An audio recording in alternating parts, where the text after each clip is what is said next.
Make Way for Tomorrow was made during the Great Depression, which is perhaps the perfect time period for such a movie to be released. After all, the events that happened to the Cooper family would probably be happening to many families around the Western world. However, this movie is not a masterpiece because of its handling of the theme of poverty. Instead, it leaves an indelible mark because of its handling of a much grander concept. Should we make way for the young? Should we accept our irrelevance as we age? What happens after we wake one day and everything seems strange to us, including our own children? How do we deal with the realization that time has left us behind?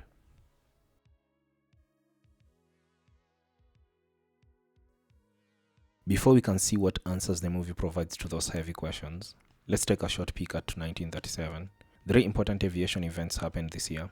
Howard Hughes sets the transcontinental air record. Amelia Earhart and Fred Noonan disappear over the Pacific. The Hindenburg explodes in New Jersey, bringing the end to the age of airships. In the world of literature, Margaret Mitchell wins the Pulitzer for Gone with the Wind. Its movie adaptation will be released in 2 years. The Hobbit is published. It will soon become one of the most important works of fiction. In the bad news section, the Spanish Civil War is raging on, Stalin continues his Red Terror, and Hitler plans to go to war. Make Way for Tomorrow is a 1937 movie directed by Leo McCarey. It follows an elderly couple, Buckley and Lucy Cooper, who have just had their house foreclosed on them. Their children reluctantly decide to take them in. Lucy goes to live with their eldest son, George, and his wife, Anita. Buck is taken in by their daughter, Cora, and her husband.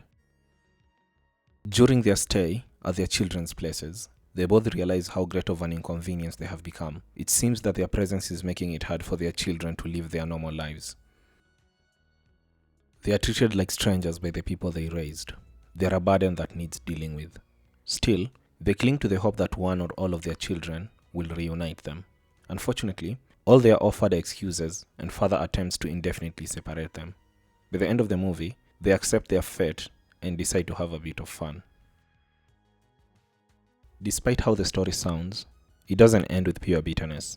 There's sadness, yes, but there's also an appreciation of the lives they have led. Lucy speaks to Rhoda, her granddaughter, about the difference in priorities between a 17-year-old and a 70-year-old.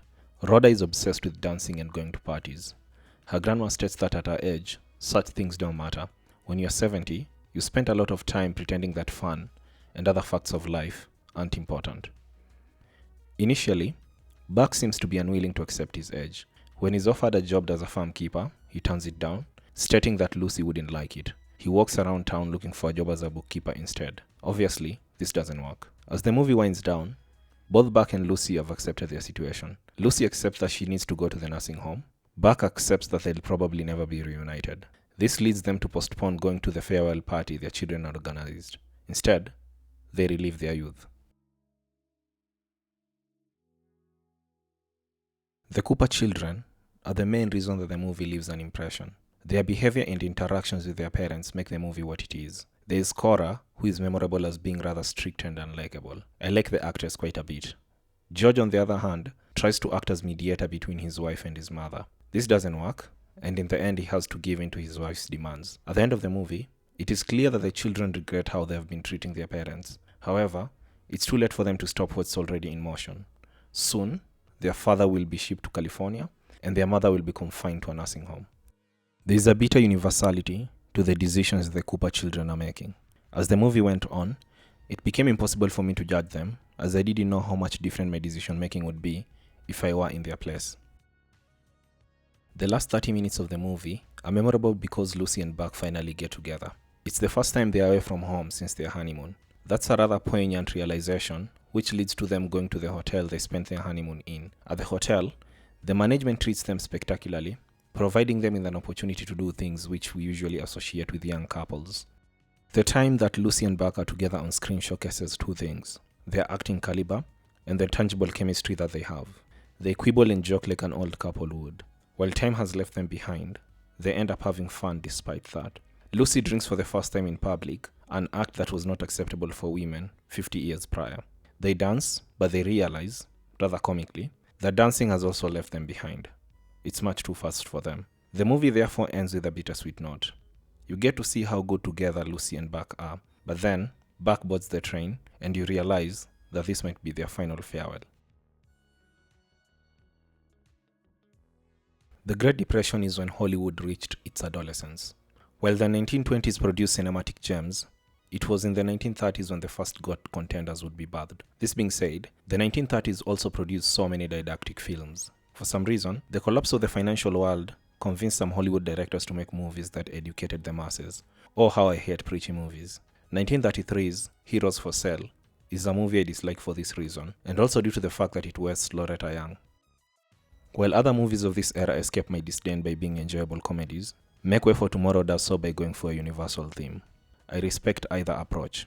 While I'm less likely to rewatch a bittersweet philosophical film, I am sure to recommend it to others. I'll obviously rewatch The Awful Truth from 1937, or Shall We Dance, as it's much better to watch Ginger and her stare flat than be reminded about the sadness of aging. Anyway, when opportunity arises, I'll come back to the 1930s to cover some of the most rewatchable movies from this mixed bag of an era. I was afraid of watching this movie because people said it was Tokyo Story but American. I couldn't imagine how that would be possible. Tokyo Story is a movie that is too silently philosophical for any American director to attempt, and certainly not in 1937. However, I can see why critics compare the two. The themes are similar, although, in my opinion, which is based on my single viewing of Tokyo Story, Make Way for Tomorrow has more laughs in it.